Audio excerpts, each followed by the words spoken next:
Bom dia, irmãos. Sejam todos muito bem-vindos à Casa do Senhor. Hoje temos aqui umas boas-vindas especiais para o casal que se senta aqui à frente. Temos o nosso pastor Osvaldo de volta. Damos também as boas-vindas a quem nos acompanha em casa. E vamos dar então início ao nosso culto com uma palavra de oração. Pedir ao João Pedro, por favor, para nos dirigir em oração.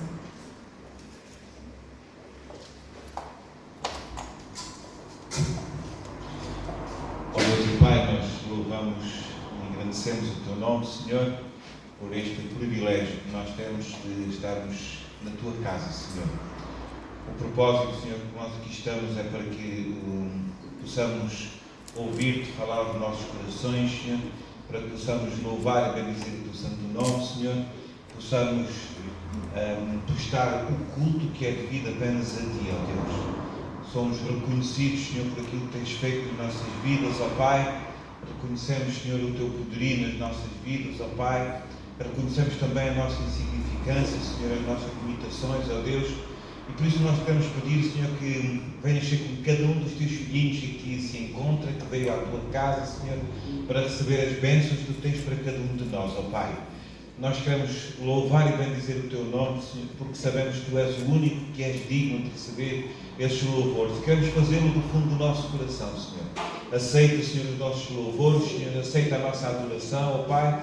Nós também queremos pedir que Tu fales aos nossos corações, Senhor. Que uses o Teu servo, Senhor, que vai expor a Tua palavra, Senhor, que realmente ele possa ser inspirado por Ti, ó Deus, e tudo aquilo que for aqui dito, que for lido, que for feito, Senhor, seja para a honra e glória do Teu santo nome, Senhor, e para o nosso crescimento também, ó Pai. Ajuda-nos, Senhor, nesta manhã, Senhor. Agradecemos, Senhor, pela Tua presença aqui no nosso meio, Senhor, porque sabemos que essa é a Tua promessa. Que onde estiverem 2 ou 3 reunidos em Teu nome, Senhor, Tu estarás no meio deles. Nós sabemos que estás aqui no nosso meio, Senhor, e por isso nós queremos louvar-Te, Senhor. Queremos bendizer o Teu nome, Senhor. Queremos também que fales aos nossos corações, Senhor. Entregamos esta manhã, Senhor, nas Tuas mãos, Senhor. Entregamos este culto nas Tuas mãos, Senhor. Que o Teu Santo Espírito esteja presente aqui nas nossas vidas, no nosso coração, Senhor. Oramos no nome do Teu Pai, Filho Jesus Cristo. Amém. Amém. Nós vamos ficar em pé e vamos começar por abrir as nossas Bíblias no último livro da Bíblia, no livro de Apocalipse.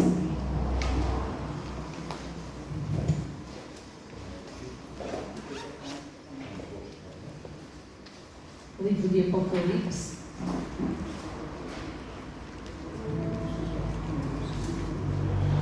E vamos estar a ler no capítulo 7.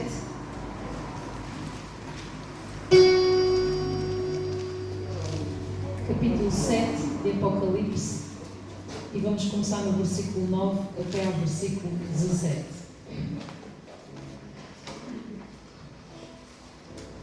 Apocalipse 7, 9 a 17.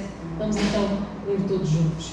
Depois destas coisas vi, e eis grande multidão que ninguém podia enumerar, de todas as nações, tribos, povos e línguas, em pé, diante do trono e diante do Cordeiro, vestidos de vestiduras brancas, com palmas nas mãos, e clamavam em grande voz, dizendo: ao nosso Deus, que se assenta no trono, e ao Cordeiro pertence a salvação. Todos os anjos estavam de pé, rodeando o trono, os anciãos e os 4 seres viventes, e ante o trono se prostraram sobre os seus rostos e adoraram a Deus, dizendo: Amém. O louvor e a glória e a sabedoria e as ações de graça e a honra e o poder e a força sejam ao nosso Deus pelos séculos dos séculos. Amém. Um dos anciãos tomou a palavra, dizendo: estes que se vestem de vestiduras brancas, quem são e de onde vieram? Respondi: meu Senhor, tu o sabes. Ele então me disse: são estes os que vêm da grande tribulação, lavaram as suas vestiduras e as alvejaram no sangue do Cordeiro. Razão porque se acham diante do trono de Deus e o servem de dia e de noite no seu santuário. E aquele que se assenta no trono estenderá sobre eles o seu tabernáculo.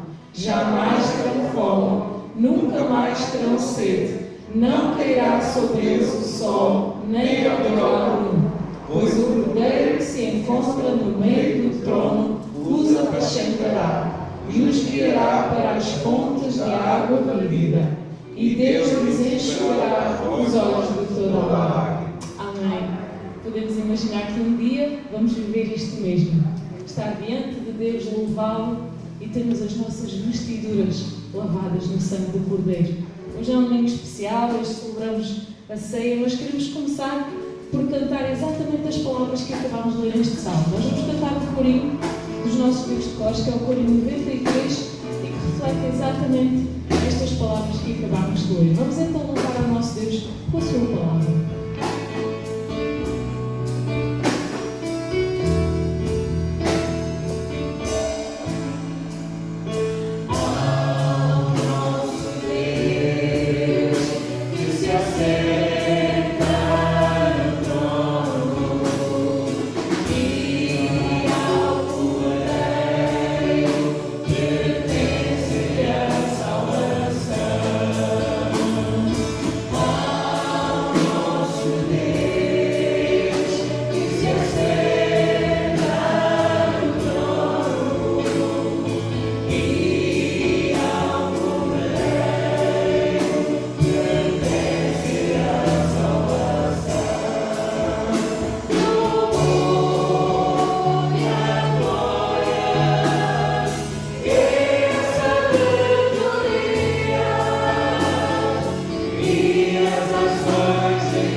De celebrar a ceia e vamos cantar desde já um coro de agradecimento. É o coro número 176, em que é referido o agradecimento por Jesus ter morrido por nós, por ir à cruz, por nos ter salvo.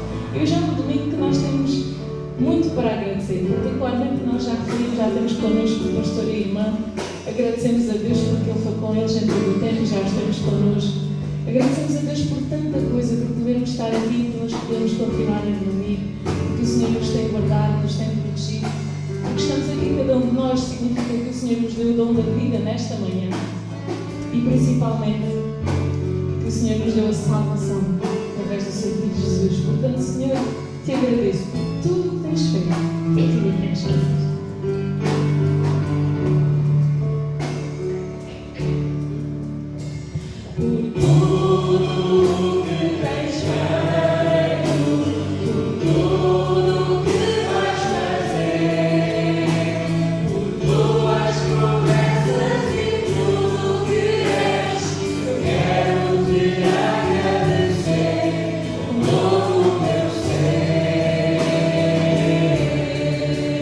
Yeah.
irmãos podem sentar. Nós vamos ter agora a oportunidade de levantar as nossas ofertas. O dia oficial que está encarregue dessa função. Vamos rapidamente fazer referência aos aniversariantes desta semana. Temos então, esta semana tivemos a Cândida Cabral nos Açores e a Rosa Lopes da Tramada. Nós agradecemos a Deus por estas vidas. Não sei se aqui presente está alguém que também completou anos esta semana e não temos os nossos registros. Ninguém? Ok, então vão os nossos parabéns para estes nossos irmãos, que o Senhor os continue ricamente a abençoar. Já não tenho aqui para apresentar o PowerPoint com o número de telefone do Pedro, exatamente porque já temos connosco o nosso pastor e as coisas vão então ter essa alteração. Vou então dar a oportunidade ao pastor para anúncios e tudo mais que tenha para nos fazer referência e vamos então estar atentos.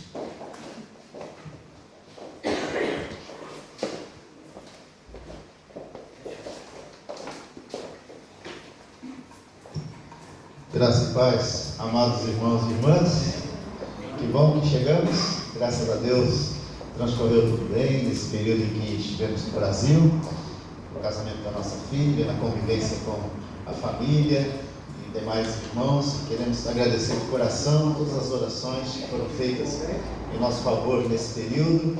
Deus nos guardou durante todo esse tempo ali no Brasil, nesse tempo de pandemia, e nós louvamos a Deus pelo privilégio de estarmos ali. Nós tivemos contatos com os irmãos apenas pelas nossas lives, os nossos cultos em direto e manifestações também de presença, de carinho, por parte dos amados irmãos. E nós louvamos a Deus pelo privilégio de estarmos de volta à nossa casa, à nossa igreja, e para darmos continuidade também ao trabalho que Deus nos confiou nesta localidade, nesse país, para o louvor da sua glória. Eu quero agradecer de coração toda a equipe, ter dado essa cobertura nesse período de ausência, a liderança da igreja, os irmãos que estiveram no louvor, na pregação, na administração, a família Davi também, que nos deu um apoio nesse período nas ministrações da palavra.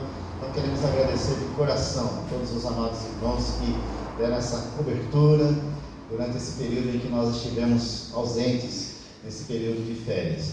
E que Deus continue então a derramar sobre nós abundante graça, possamos permanecer firmes nesse propósito de servir ao Senhor com alegria e de sermos instrumentos úteis em suas mãos para a proclamação do seu Evangelho a todas as pessoas, a toda a criatura. Que Deus nos abençoe. Hoje nós tivemos que fazer uma pequena alteração na escala. Eu estarei em Montargil hoje à tarde, ministrando a Santa Ceia aos amados irmãos lá, e a Mirtz então trocou comigo, ela estará no Pinheirinho. Então, que os irmãos estejam orando também em favor de todas essas atividades nas missões.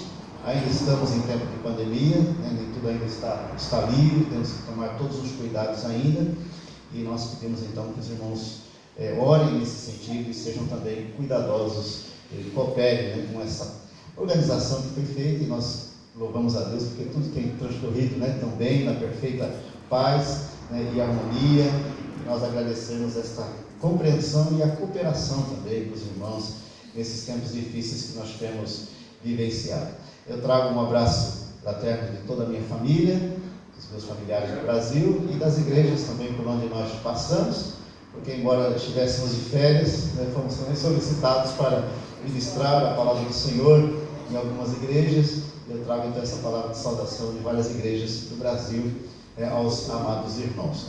Como eu disse a Ana, com a nossa chegada, o nosso retorno, nós estamos então reassumindo aquela parte das escalas, das inscrições para os cultos presenciais, ok? Então os irmãos já poderão ligar para nós durante a semana e fazer então as inscrições conosco para os cultos dos próximos domingos.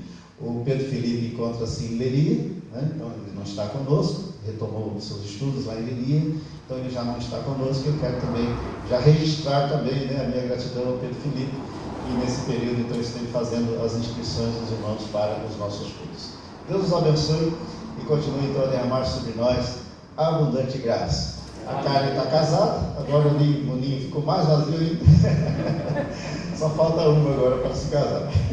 Deus abençoe a todos.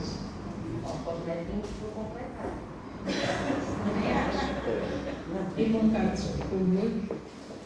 Vamos então então aqui para ser as ofertas e em seguida teremos então a mensagem. Pai, muito obrigado por estarmos mais uma vez na tua casa. Nós viemos aqui com propósito de louvar-te e bem dizer como tu és digno, Pai. Muito obrigado, Senhor, pelas forças que nos dás, pela disposição também para a alegria que nós viemos à casa do Pai. Muito obrigado, Senhor, por todas as forças que nos tens concedido também ao longo destes tempos que tão difíceis, mas tu estás connosco. A tua palavra diz que não nos desamparas, não nos deixas, estás connosco até a consolação das chagas. Esta é a promessa, esta é a nossa fé em ti, ó Pai. É por esse motivo que nós estamos aqui com alegria, cantar cânticos ao teu nome e também orarmos ao teu nome também, Senhor. Bendito seja o teu nome em todo o lugar, ó Pai. Agora também te quero te agradecer, Senhor, também pela chegada do nosso servo, do nosso pastor Osvaldo e do nosso irmão Nietzsche. É mais uma vez uma graça, mais um privilégio. Nós já estamos com saudades deles e acho que eles também devem ter saudades do nosso Pai. Mas se encontramos agora aqui na casa do Pai, para prestarmos o louvor e a honra e a glória só te pertence ao Pai. Muito obrigado, Senhor, por tudo o que tens feito e por aquilo que irás fazendo ainda, Senhor. Agradecemos também pelas ofertas, agradecemos todas as pessoas que contribuíram, Pai. Espero que realmente não haja falta na casa do Pai. Ajuda-nos, Senhor, a entender também, a contribuir com o nosso dinheiro para a tua casa, Pai. Para que realmente o Evangelho possa chegar mais longe, além de fronteiras. Seja através também das nossas orações, mas também através do nosso dinheiro, do nosso dízimos e ofertas, para que realmente a obra não possa parar, mas ela possa andar, crescer e almas sejam convertidas ao Evangelho. Muito obrigado, Senhor. Fica connosco, fica com a palavra, com o teu servo. Realmente, ele deixa de saudades de falar agora na casa de oração ao Pai, e nós estamos desejosos de ouvir a sua voz. Muito obrigado, Senhor. Fica connosco. Entregue todas as coisas no teu altar, no nome de Santo e Filho amado Jesus. Amém.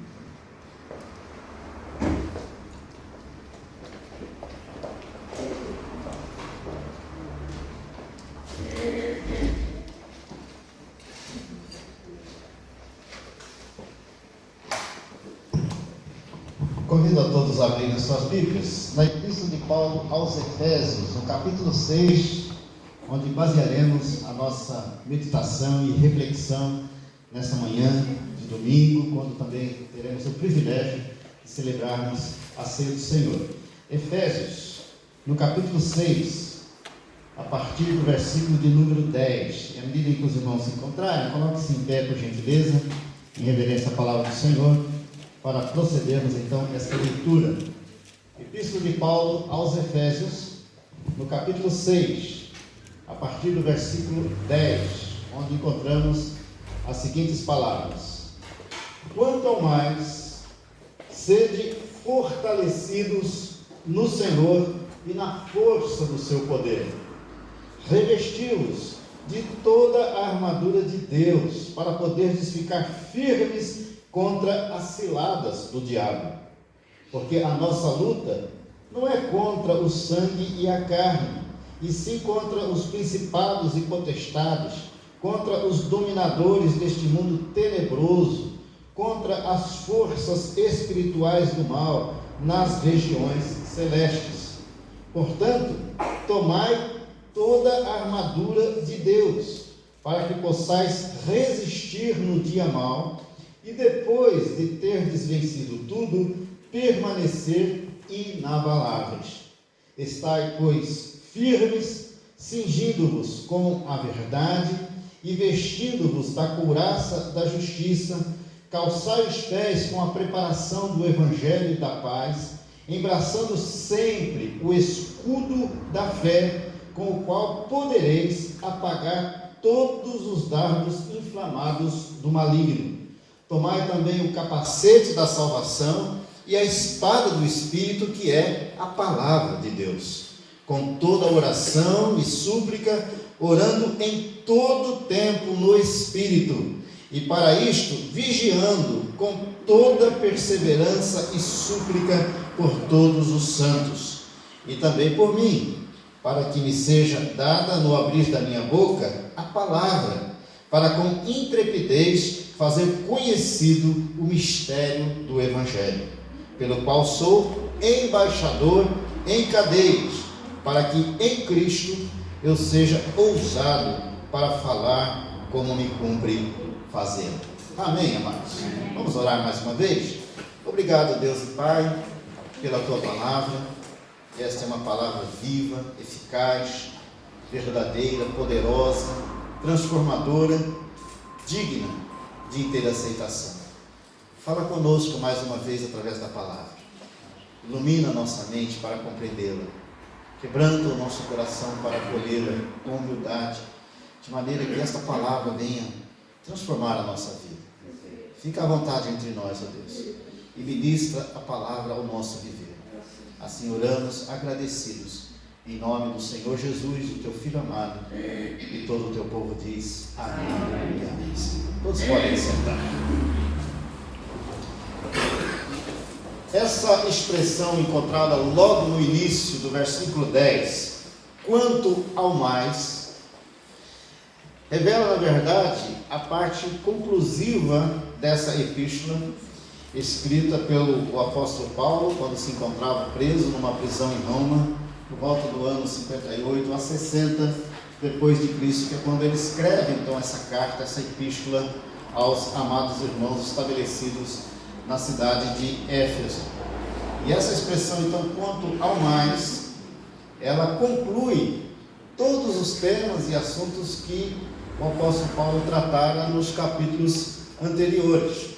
E tem a sua base nesta declaração maravilhosa encontrada no versículo 2, no capítulo 2, a partir do versículo 1. Se você puder voltar um pouquinho aí na sua Bíblia, no capítulo 2, verso 1, há essa declaração maravilhosa. Diz assim: Ele, ou seja, Deus, vos deu vida, estando vós mortos nos vossos delitos e pecados. É essa declaração de vida que nós recebemos da parte de Deus e no próprio Deus, pela sua graça e pelo seu amor. Então ele fala a respeito, na verdade, dessa tão grande salvação que nós recebemos em Cristo Jesus.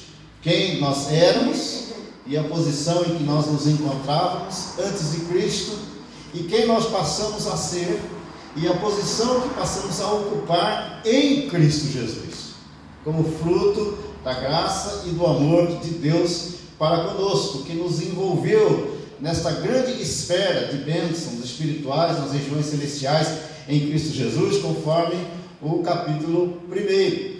Então, essa epístola aos Efésios, ela se divide em duas grandes partes. Do capítulo 1 até o capítulo 3, nós encontramos então essa parte teórica e teológica, doutrinária da epístola. E dos capítulos 4 a 6, nós encontramos então a parte prática da epístola. Ou seja, o que Jesus realizou na nossa vida pela sua graça, a posição em que Ele nos encontrou através da sua morte e da sua ressurreição, e o que nós devemos ser e fazer a partir disso, como igreja de Cristo Jesus estabelecida nessa terra, porque o tema geral da epístola de Paulo aos Efésios é a igreja sendo apresentada como o corpo vivo de Cristo Jesus na face da terra. Então nós somos esse corpo. Nós somos esta família de Deus, nós somos esse corpo vivo, esse organismo vivo estabelecido na terra para o louvor da sua glória, como igreja de Cristo Jesus aqui estabelecida. E agora então, ao concluir a epístola, ele fala a respeito de uma grande batalha de âmbito espiritual na qual todos nós como cristãos estamos envolvidos. Nós sabemos que o viver nesse mundo já se constitui um grande desafio, uma grande batalha em várias áreas e situações do nosso viver. Nós travamos batalhas pessoais, individuais, internas e externas, travamos batalhas no âmbito familiar, as lutas que muitas vezes nós enfrentamos na família, travamos batalha na nossa vida até profissional, às vezes dentro do nosso próprio trabalho, situações difíceis muitas vezes surgem no exercício do nosso trabalho, da nossa profissão. Travamos batalhas em várias áreas nesse mundo no qual nós estamos envolvidos. Mas aqui nesse texto, o apóstolo Paulo fala a respeito de uma outra batalha que somente a igreja tem, que somente os cristãos têm, que é uma batalha de âmbito espiritual, pelo fato de estarmos em Cristo e pelo fato de sermos a igreja de Cristo Jesus estabelecida neste mundo, o corpo vivo de Cristo Jesus nesta terra. E para que possamos então ser vencedores nesta batalha, é fundamental, imprescindível, que nós nos revistamos de uma armadura, que é também uma armadura espiritual, que Deus nos concede, para que possamos então ser vencedores nessa batalha. E diz o texto que a nossa batalha não é contra sangue e carne, não é contra as pessoas. A nossa batalha é contra os principados e potestades nas regiões celestiais. E para que possamos ser vencedores nesta batalha, temos que nos revestir desta armadura que Deus então disponibiliza para cada um de nós como igreja e como cristãos, para que possamos lutar e vencer. É importante nós notarmos que Deus não nos livra dessa batalha, no sentido de nós não a tê-la no nosso dia a dia. Ele permite que essa batalha venha, mas Ele nos reveste da capacitação que precisamos através da sua armadura, para que possamos enfrentar a batalha e vencer a batalha, como igreja do Senhor Jesus. E à medida então em que nós enfrentamos e vencemos esta batalha, nós vamos sendo fortalecidos, aperfeiçoados na nossa caminhada cristã nessa terra. Então ele diz: quanto ao mais, irmãos, sede fortalecidos no Senhor e na força do seu poder. Como nós, como igreja, como cristãos, podemos ser fortalecidos no Senhor e na força do seu poder? Ora, o verso 11 responde: revestindo-nos de toda a armadura de Deus.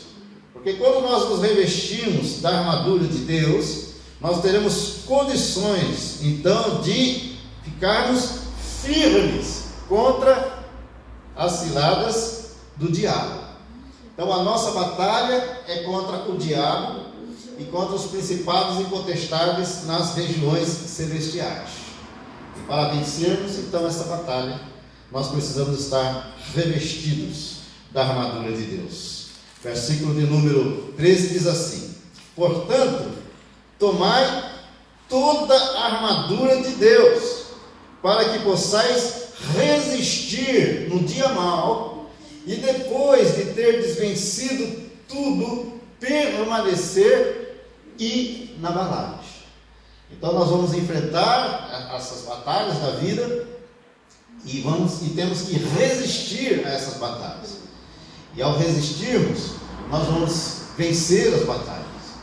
E ainda assim, permaneceremos inabaláveis depois de enfrentarmos essas lutas terríveis no nosso viver, que são, na verdade, investidas contra nós pelo diabo e pelos principados e potestades.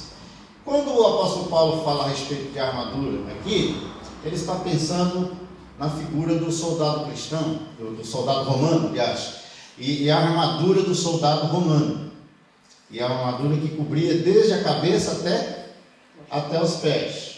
E metaforicamente, então, ele usa essa armadura do soldado romano e faz então uma aplicação espiritual, e fala então de uma armadura diferente, uma armadura espiritual, que vai nos dar então a capacitação para vencermos as batalhas espirituais da nossa vida.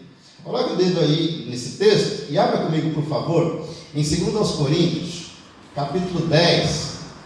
2 Coríntios, no capítulo 10, versículo 4, que fala que para que possamos vencer essa batalha espiritual, nós precisamos ter armas adequadas, precisamos ter armas também espirituais, para que possamos então vencer.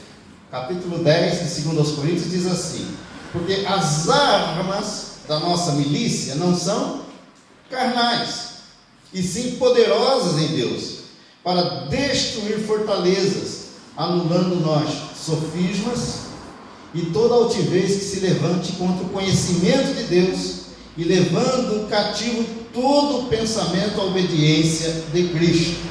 Então, as armas da nossa milícia, dessa batalha espiritual na qual nós estamos engajados, não são carnais, não são meramente humanas, elas são divinas. Por isso que Paulo diz: tomai toda a armadura de Deus. Então, essa armadura, ela vem de Deus, e ela é concedida por Deus. E somente tem essa armadura aqueles que são filhos de Deus, aqueles que foram lavados e remidos no sangue do Cordeiro. Voltemos então ao texto de Efésios, capítulo 6. Então ele nos exorta aqui nesse texto a tomarmos toda a armadura de Deus, para que possamos resistir no dia mau e depois de termos vencido tudo, permanecer inabaláveis. E depois então ele começa a relatar as partes desta armadura e faz então uma aplicação à nossa vida espiritual.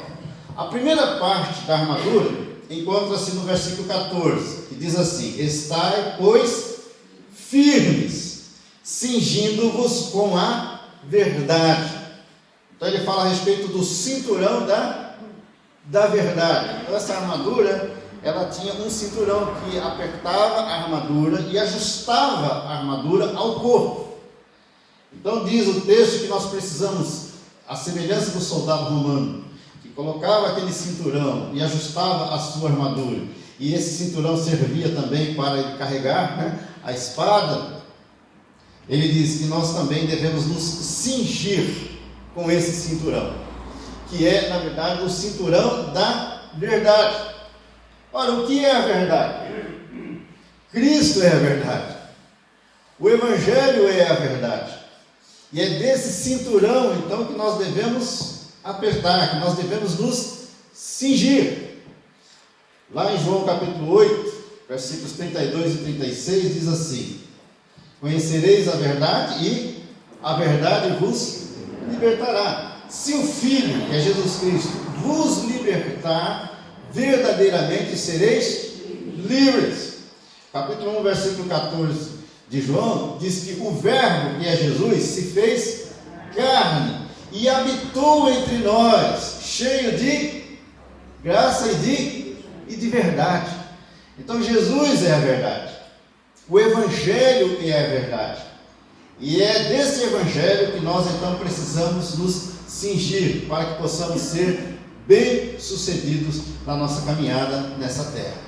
Além do cinturão da verdade, ele fala a respeito de uma outra parte da armadura, que é a couraça da justiça, na parte B do versículo 14: e vestindo-vos da couraça da justiça. É importante nós lermos esse texto comparando com o que o profeta Isaías disse no capítulo 59 de Isaías. Se você puder acompanhar comigo, Isaías capítulo 59, no versículo de número 17, onde nós encontramos as seguintes palavras: vestiu-se de justiça como de uma couraça, e pôs o capacete da salvação na cabeça, pôs sobre si a vestidura da vingança, e se cobriu de zelo como de um manto. Então, a impressão que nos dá é que o apóstolo Paulo tinha em mente essa profecia, do profeta Isaías, há mais de 700 anos antes do nascimento de Cristo Jesus.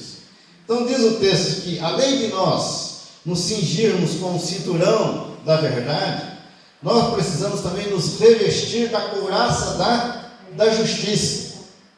E nós percebemos que a nossa justiça nesse mundo é o próprio Senhor Jesus Cristo. Então acompanhe comigo também em 1 Coríntios, no capítulo 1, versículo 30 de 1 Coríntios, que diz assim, 1 Coríntios 1,30: mas vós sois dele, em Cristo Jesus, o qual se nos tornou da parte de Deus sabedoria e justiça, e santificação, e redenção. 1 Coríntios capítulo 1, versículo 30. Então Jesus se tornou da parte de Deus a nossa justiça, porque através da sua morte e da sua ressurreição, ele satisfaz plenamente a justiça de Deus, e o fato de Jesus satisfazer a justiça de Deus nos proporciona então a nossa justificação, essa tão grande salvação que recebemos pela sua graça. 2 Coríntios capítulo 5, versículo 21, nós estamos correndo bastante por causa do tempo, que é bastante curto. 2 Coríntios capítulo 5, no versículo 21. Aquele que não conheceu o pecado, ele o fez pecado por nós, para que nele fôssemos feitos justiça de Deus. Então, por causa da justiça de Cristo, nós também fomos feitos justiça de Deus, ou seja, fomos justificados. Então diz o texto que nós precisamos nos revestir dessa couraça da justiça, que cobre, que protege plenamente o nosso peito, né, as nossas emoções, os nossos sentimentos. Voltemos ao texto lá de Efésios capítulo 6. Ele fala então a respeito de uma terceira parte dessa armadura espiritual que Deus nos concede para vencermos as batalhas espirituais da nossa vida. E qual é então a terceira parte da armadura? Versículo seguinte, versículo 15: calçai os pés com a preparação do evangelho da paz. Então ele já falou a respeito do cinturão, que ajusta e aperta e dá sustentação à armadura. Ele falou a respeito da couraça da justiça, que é essa parte do peito, né, que protege, então, protege-nos dos dardos inflamados do maligno que são lançados contra o nosso coração. E os irmãos tiveram aí uma série, né, de reflexões com a família Davi a respeito do coração, que devemos guardar o nosso coração. É a couraça da justiça que protege então o nosso coração, que protege os nossos sentimentos dos dardos inflamados do maligno. E agora ele fala a respeito dos calçados, né, da sandália própria, dos sapatos próprios que o soldado calçava para partir para a batalha. E não eram, na verdade, calçados comuns. Eram calçados preparados para dar firmeza para o combate, sustentação para o combate. E diz o texto que esses calçados para o combate é o Evangelho, e é chamado aqui o Evangelho que proporciona a paz com Deus. Versículo 15: calçai os pés com a preparação do Evangelho da paz. Então é um Evangelho que proporciona paz plena e completa para o nosso viver, essas boas novas de salvação em Cristo Jesus, o nosso Senhor. Volte um pouquinho no capítulo 2, no versículo 17 de Efésios, que fala a respeito disso. Efésios capítulo 2, no versículo 17: e vindo, evangelizou o quê? Paz para vós outros que estáveis longe, e paz também aos que estavam perto. Então o Evangelho aqui é chamado de Evangelho da paz, ou seja, o Evangelho que proporciona paz, paz com Deus e paz com o nosso próximo. Em Romanos capítulo 5, versículo 1, Romanos 5:1, diz assim: justificados, pois, mediante a fé, temos paz com Deus. Então é um Evangelho que proporciona paz. E a palavra paz aqui, no grego, a palavra eirene, significa harmonia. Porque em Cristo Jesus, nós fomos reconciliados com Deus. Fomos tirados de um estado de inimizade com Deus. E em Cristo fomos aproximados de Deus. E não só aproximados de Deus, mas fomos reconciliados com Deus. Paulo diz lá em Coríntios, a saber que Deus estava em Cristo reconciliando consigo o mundo. Então é um Evangelho que proporciona reconciliação, é um Evangelho que proporciona justificação, E é um evangelho que proporciona a paz plena e completa com Deus e com os nossos irmãos e com o nosso próximo. Então o texto diz que nós precisamos calçar os nossos pés com a preparação do evangelho da paz. É esse evangelho que dá então sustentação para o combate na nossa batalha espiritual, na batalha espiritual que nós estamos engajados como crentes e como igreja desse mundo. Então o evangelho é a base da nossa batalha e o evangelho é também a base da nossa missão neste mundo. Por isso precisamos estar firmes na batalha para que possamos cumprir plenamente a missão que o Senhor nos concedeu, nos confiou como igreja de Cristo Jesus, de pregar o evangelho a toda criatura, de fazer discípulos de todas as nações, de sermos testemunhas na nossa Jerusalém, Judeia, Samaria e até os confins da terra. Então a primeira parte da armadura, o cinturão da verdade. A segunda parte da armadura, a couraça da justiça. A terceira parte da armadura, os calçados do evangelho da paz, concedida por Cristo Jesus. Mas há uma quarta parte dessa armadura espiritual, que é o escudo da fé. Versículo 16, voltando agora em Efésios, capítulo 6. Embraçando sempre o escudo da fé, com o qual podereis fazer o quê? Apagar todos os dardos inflamados do maligno. Então ele faz uma revelação importante, interessante aqui, que o diabo, ele tem os seus esquemas, ele tem as suas estratégias de batalha, as suas táticas de combate. E ele lança então contra nós dardos. E esses dardos, eles são o quê? Inflamados. São cheios de fogo do mal, tentando atingir a nossa vida, a nossa mente, o nosso coração, o nosso físico e principalmente a nossa vida espiritual. Há muitos cristãos que, por não compreenderem, não entenderem que estão envolvidos numa batalha espiritual, muitas vezes estão sendo derrotados na sua vida cristã, por não terem essa percepção de que o inimigo não brinca nessa batalha. Diz Pedro, no capítulo 5, que o diabo, o nosso adversário, anda ao nosso derredor, rugindo como leão, procurando alguém para devorar.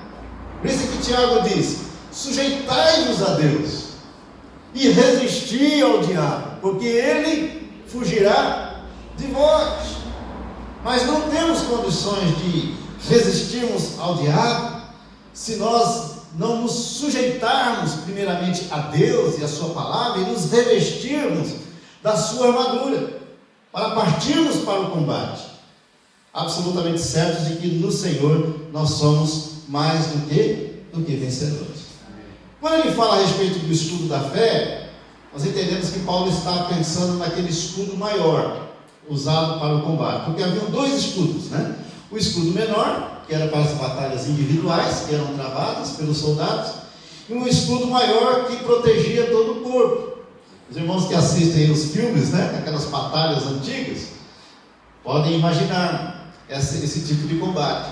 As flechas, né, os dardos, eram lançados à distância, e os soldados então estrategicamente se protegiam com os escudos. Aquele que não se protegia bem era atingido por aqueles dardos, por aquelas flechas que eram lançados de longe. Então Paulo diz que nós temos que embraçar esse escudo, e ele chama esse escudo de escudo da fé, porque a vida cristã é uma caminhada de fé. O autor aos Hebreus, em Hebreus capítulo 11, versículo 6, diz que sem fé é impossível agradar a Deus. E sem fé é impossível sermos vencedores nesta batalha. Então diz o texto que nós não podemos titubear, nós não podemos vacilar. Temos que ser constantemente fortalecidos nesta fé, embraçando esse escudo, tomando posse dessa parte da armadura espiritual, que é o escudo da fé que o próprio Deus nos concede para este combate, para esta grande batalha no qual todos nós estamos envolvidos. Amém, amados? Então a quarta parte da armadura é o escudo da fé. Ele fala de uma quinta parte, no versículo número 17, na parte B. Depois de falar que temos que tomar o capacete da salvação, ele fala da espada do Espírito. Aliás, a quinta parte é o capacete, não é isso? A quinta parte da armadura, o capacete da salvação, no início do verso 17. Tomai também o capacete da salvação. Então veja, ele já falou a respeito de proteção para os pés, falou de proteção para o peito, falou da proteção para todo o nosso corpo com o escudo da fé. Agora ele fala a respeito da proteção para a cabeça. E ele fala então de um capacete. E esse capacete é chamado de capacete da salvação, que é na verdade essa proteção que temos para a nossa mente. Os irmãos receberam uma série de ministrações a respeito do coração, mas nós sabemos que o centro, na verdade, da vida está na cabeça, está no cérebro. É do cérebro que vem todo o comando para todas as ações do nosso corpo, inclusive para o pulsar do nosso coração. Então a grande batalha se trava, na verdade, na mente, na cabeça. É na mente que o diabo então lança os seus dardos. Então Paulo diz que nós temos que proteger a nossa mente. Em Romanos capítulo 12, versículo 2, depois de dizer: rogo-vos, pois, irmãos, pelas misericórdias de Deus, que apresenteis os vossos corpos por sacrifício vivo, santo e agradável a Deus. No verso 2 ele diz: e não vos conformeis com este século, com este mundo, mas transformai-vos. E como essa transformação, essa metamorfose acontece na vida do cristão? Pela renovação da vossa mente, do vosso entendimento, para que experimenteis qual seja a boa, agradável e perfeita vontade de Deus. Em Filipenses 4:8 diz que nós temos que encharcar, impregnar a nossa mente de tudo que é santo, tudo que é puro, tudo que é verdadeiro, tudo que é de boa fama. É dessas virtudes que nós temos que impregnar a nossa mente. Então a batalha espiritual, amados, nesse mundo, trava-se principalmente na nossa mente. E é a mente que o diabo então tenta atingir, principalmente com os seus dardos inflamados. Por isso Paulo diz que nós precisamos nos revestir, tomar esse capacete da salvação, ou seja, impregnar a nossa mente com a verdade do Evangelho, com a salvação que Deus nos proporcionou, ou seja, com aquilo que Paulo havia dito nos capítulos anteriores. Ele vos deu vida, estando vós mortos nos vossos delitos e pecados, e nos envolveu nesta grande esfera de bênção espiritual nas regiões celestiais em Cristo Jesus. Concedeu-nos a adoção de filhos, concedeu-nos esta redenção plena pelo seu sangue, selou-nos com o Santo Espírito da promessa, ou seja, nos salvou plenamente. O Evangelho que salva. Então nós precisamos impregnar a nossa mente com esse capacete da salvação. O profeta Isaías também falou sobre isso, né? Voltando ao texto que nós já lemos, de Isaías capítulo 59, nós estamos partindo aí para a parte final, caminhando para a parte final da nossa meditação. Isaías capítulo 59, nós já lemos esse texto, mas vamos lê-lo novamente, para afirmar bem o que nós acabamos de dizer. Vestiu-se de justiça, 59, versículo 17. Vestiu-se de justiça como de uma couraça, e pôs o capacete da salvação na cabeça. Pôs sobre si a vestidura da vingança, e se cobriu de zelo como de um manto. Isaías está falando aqui sobre a figura do servo sofredor, que no livro do profeta Isaías, o servo sofredor, há textos que se referem a Jesus, ao próprio Senhor Jesus. Então o servo sofredor, em Isaías é Jesus, mas em alguns textos o servo sofredor é também a nação de Israel. E que hoje aqui no mundo, na nova aliança, tem a ver com a igreja, né, de Cristo Jesus estabelecida na terra. Então, assim como o próprio Jesus tomou o capacete da salvação, nós agora, como igreja do Senhor Jesus e como crentes, precisamos também tomar esse capacete da salvação para que possamos ser bem-sucedidos na batalha espiritual que estamos envolvidos. Amém, amados? E em quinto lugar, aliás, em sexto lugar, a sexta parte da armadura encontra-se na parte B do versículo 17 de Efésios capítulo 6. Voltemos então ao texto de Efésios capítulo 6, versículo 17, a parte B do versículo. E a espada do Espírito, que é a palavra de Deus. Veja que interessante. Boa parte dessa armadura, ela é defensiva. Cinturão da verdade, a couraça da justiça, as sandálias ou os calçados do evangelho da paz, o escudo da fé. E agora ele fala a respeito de uma arma essencialmente ofensiva, de uma parte da armadura essencialmente ofensiva, que é a espada do Espírito, que é a arma de combate. Muitas vezes, é claro, ela serve também para se defender, mas ela é principalmente para o combate na batalha. E o que isso tem a ver conosco, irmãos? Essa parte da armadura mostra com clareza que nós não podemos dormir nessa batalha. Nós estamos em constante combate. E a arma ofensiva que o Senhor coloca diante de nós nesse combate é a espada. E a espada aqui é chamada de espada do Espírito. E a espada do Espírito, que vem do Espírito, que é concedida pelo Espírito que em nós habita, é a palavra de Deus. Não há como sermos bem-sucedidos nessa batalha sem a palavra de Deus. Os irmãos lembram-se muito bem da tentação de Jesus. Lá em Mateus capítulo 4, e Lucas também fala sobre essa tentação de Jesus. Como foi que Jesus venceu as investidas de Satanás? Através da palavra. E o próprio diabo revelou um certo conhecimento da palavra e até citou a palavra. Olha que ousadia, que abuso do diabo de citar para o próprio Jesus, o próprio Filho de Deus, a palavra que vem dele, que é ele. Então o diabo, ele tem conhecimento da palavra e muitas vezes ele até engana a muitos cristãos usando a palavra, que são os sofismas, né, que Paulo diz lá em Coríntios. O que são sofismas? São falsos argumentos.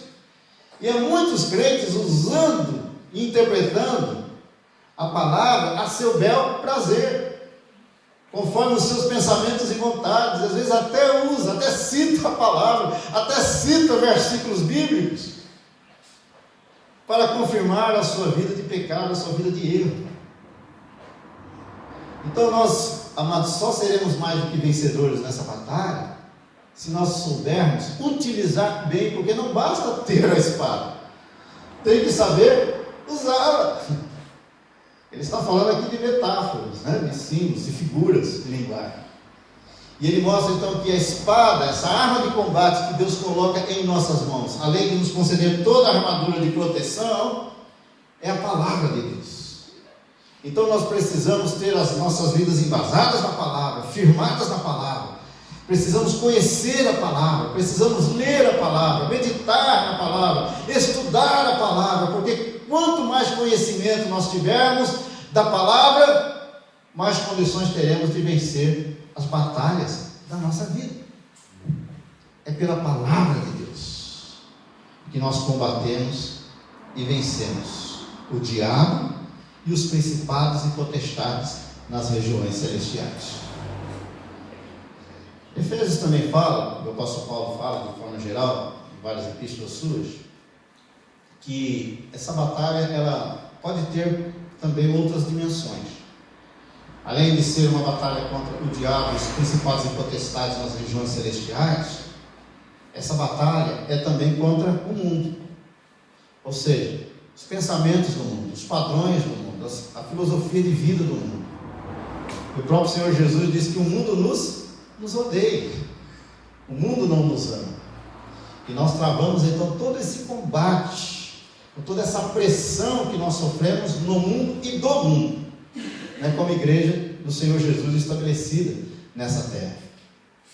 Mas há uma outra dimensão, que é uma dimensão interna, que é a batalha que nós travamos com a nossa própria carne, com os nossos pensamentos, com os nossos desejos, com as nossas vontades, com as inclinações da nossa carne. Então, além de ser uma luta contra o diabo, uma luta contra o mundo, nós travamos uma luta interior com a nossa própria carne. E essa batalha só vai se encerrar na nossa morte, irmãos. Ela vai continuar por toda a nossa vida. Enquanto estivermos neste mundo, estaremos nessa batalha, ou até que Jesus volte para buscar a sua igreja. Então nós precisamos dessa espada do Espírito, que é a palavra de Deus. E concluindo, no versículo 18, precisamos travar essa batalha com muita oração, com toda oração e súplica, orando em todo o tempo no Espírito, e para isso vigiando com toda a perseverança e súplica por todos os santos. Ou seja, não há como nós nos revestirmos da armadura, de todas essas partes da armadura, e nessa armadura nós temos a arma de combate, que é a palavra de Deus, se nós não regarmos essa batalha espiritual com oração constante ao Senhor. Ou seja, termos uma vida de oração, porque através da oração nós teremos sintonia e harmonia plena com aquele que nos concede a vitória nessa batalha, que é o próprio Deus. Que o Senhor nos abençoe, que o Senhor nos ajude, faça com que sejamos de fato, de verdade, mais do que vencedores nessa batalha, terrível batalha espiritual, na qual todos nós estamos envolvidos, todos nós estamos engajados. Louvado seja o nome do Senhor, porque a palavra de Deus diz que em Cristo Jesus nós somos sempre mais do que vencedores. Amém, amados? Então, que você esteja se cingindo o cinturão da verdade, tomando a couraça da justiça, os calçados do evangelho da paz, embraçando o escudo da fé, colocando sobre a cabeça, vai dar proteção à sua mente, aos seus pensamentos, o escudo, o capacete da salvação, e tomando posse também da espada do Espírito, que é a palavra de Deus, e regando toda essa batalha com oração e súplica ao Senhor, para que sejamos sempre mais do que vencedores. Que Deus nos abençoe. Nesse momento nós vamos celebrar a ceia do Senhor. Estamos com a hora bem avançada. Seremos bastante objetivos então na celebração da ceia. Nós temos diante de nós, irmãos, dois emblemas, dois símbolos. Temos o pão, que simboliza o corpo de Cristo Jesus. Jesus, ao instituir a ceia, ele declarou: tomai e comei, isto é o meu corpo, que é dado por vós. Fazei isto todas as vezes que comerdes, em memória de mim. Depois do pão, o Senhor Jesus toma um cálice, e ele diz: este cálice é a nova aliança no meu sangue. Fazei isto todas as vezes que o beberdes, em memória de mim. Então, esta expressão em memória de mim revela que a Santa Ceia é um grande memorial. E através dela, então, nós nos lembramos de Cristo, pensamos em Cristo. Nos lembramos também dessa tão grande salvação que nós recebemos em Cristo e através de Cristo. Nos lembramos da sua morte o seu sangue que foi derramado, vertido na cruz para a remissão e purificação de todos os nossos pecados. E essa morte se deu por cada um de nós, e para cada um de nós, para que através de Jesus pudéssemos receber essa tão grande salvação. Mas nós não pensamos apenas na morte, nós pensamos também na ressurreição de Cristo Jesus. Porque Jesus não permaneceu naquela cruz, nem naquele túmulo, ele venceu a morte, ele ressuscitou, ele está vivo. E ele, somente ele, é poderoso para nos conceder vida, vida abundante, vida eterna, pela sua graça e pelo seu amor. Então nós queremos nesse momento convidar a todos os membros desta igreja, membros de qualquer outra igreja evangélica que esteja presente aqui, mas estamos vendo que todos são membros aqui da nossa igreja, a participarem então da mesa do Senhor. Essa mesa não é da igreja congregacional, essa mesa não é do pastor Oswaldo, essa mesa é do Senhor. E todos aqueles que são do Senhor são então convidados e têm esse privilégio de participar da mesa do Senhor. Vamos ficar em pé? Eu peço por favor que os oficiais já estejam prontos aqui para estarem partilhando do pão.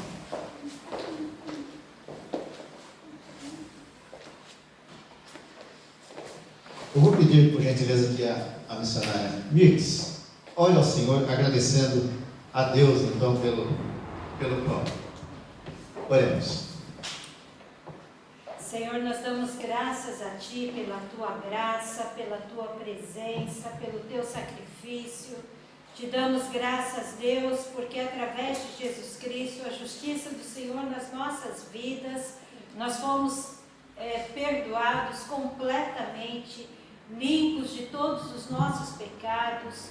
Obrigada, Senhor, por este pão, que simboliza, Senhor, esse sangue derramado na cruz, que simboliza esse corpo que sofreu o sacrifício que seria nosso, Senhor, o castigo que seria nosso.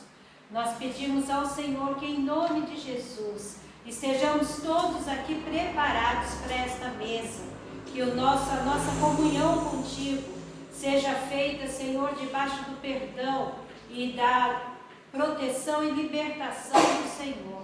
É o que pedimos, Deus, e rogamos, santifica-nos através desta mesa, em nome de Jesus Cristo.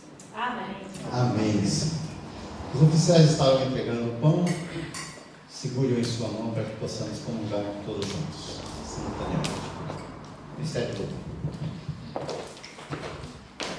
Enquanto os elementos são distribuídos, iremos estar a cantar o hino 438 do nosso Salmo dos Hinos.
Simboliza o corpo de Cristo Jesus que foi dado por nós. Participai do pão.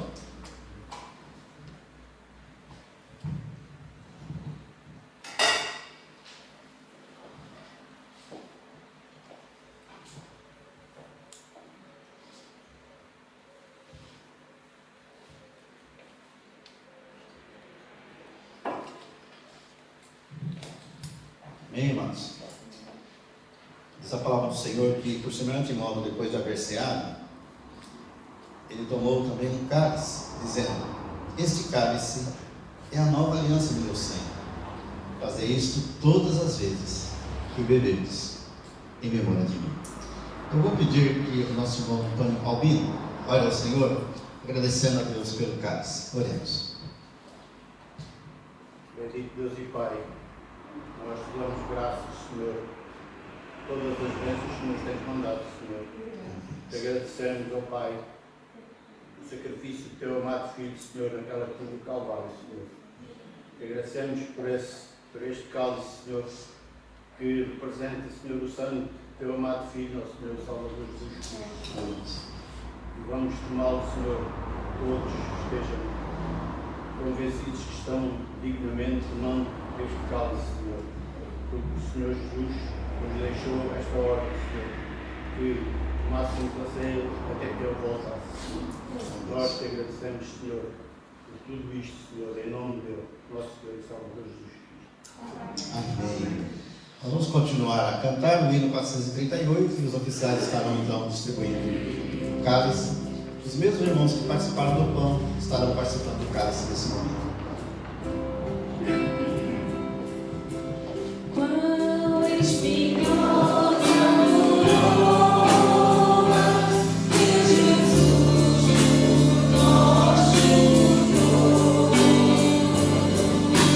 ó profundas as chagas que nos provam quanto Ele amou. Deixe essas chagas pureza para o maior pecador.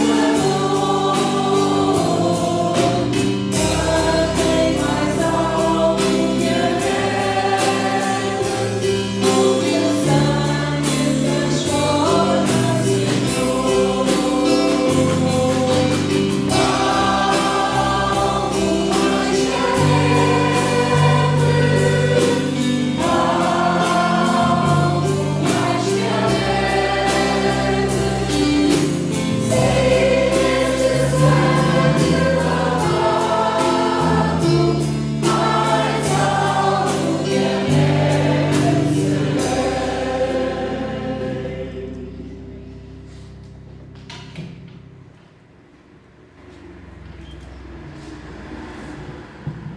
Cálice da nova aliança, estabelecido pelo sangue do Cordeiro. Participai do cálice em memória de Jesus.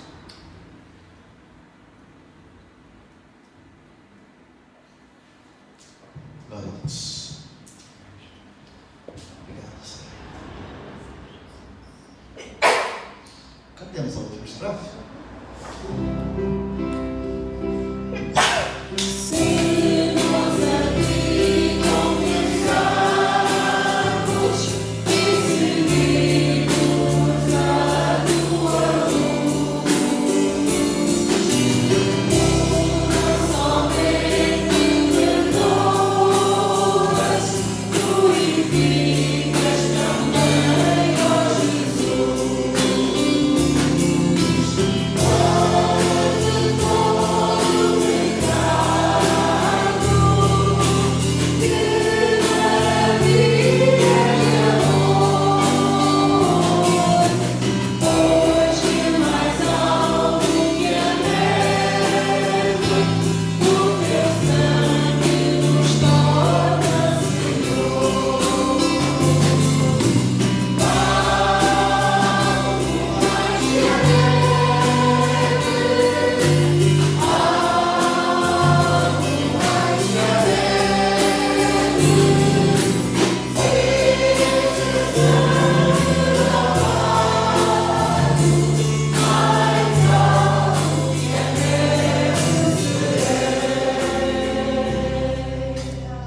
Todos participaram? Ninguém ficou sem o cálice, né? Graças a Deus. Estamos então chegando ao final do culto desta manhã e pedimos que os irmãos estejam atentos aí à saída, né, direitinho, seguindo a sinalização aqui no piso do nosso salão de cultos e saindo então pela porta lateral. Que todos tenham uma semana feliz, abençoada por Deus, guardados e protegidos pela santa armadura de Deus, que é concedida a todos nós, para que sejamos mais do que vencedores nesta grande batalha. Beijo no coração de todos os amados e orem para que juntos possamos cumprir os propósitos de Deus nessa terra, para o louvor da sua glória. Recebam a bênção dos apóstolos.